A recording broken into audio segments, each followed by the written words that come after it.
ওকে অনেক লোক বলাচ্ছে, কারণ তার নিজের কোনো বুদ্ধি নাই, তো তার বউ বলেছে। আমি তার জীবন চরিত্র দেখুন, সে কটা পার্টি করেছে, গোটা রাত আপনার সঙ্গে বিছানায় কাটিয়ে সকালে গঙ্গা স্নান করে বলছে আমি সতী।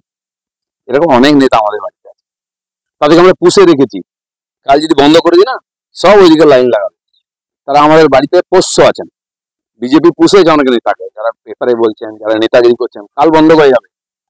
সেই জন্য দিলীপ ঘোষকে জ্ঞান দিতে আসবেন না। আপনাদের কাল চরিত্র, রোজ যে পার্টি পাল্টায়, রোজ যে বিছানা পাল্টায়, সেসব লোক অন্তত যাই পুরো বিজেপি নিয়ে কথা যেন না বলে, আর দিলীপ ঘোষ যেন বলতে না পারে। দিলীপ ঘোষ খালি হাতে বিজেপিতে এসছে, রাজনীতি এসছে, খালি হাতে যাবে।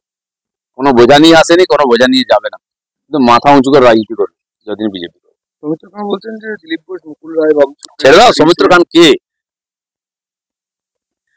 ভিক্ষা করে খাওয়া পার্টি, এঁঠো খেয়ে জীবনযাপন করেছে, সে এবার নেতা, তার কথায় গুরুত্ব দেয়।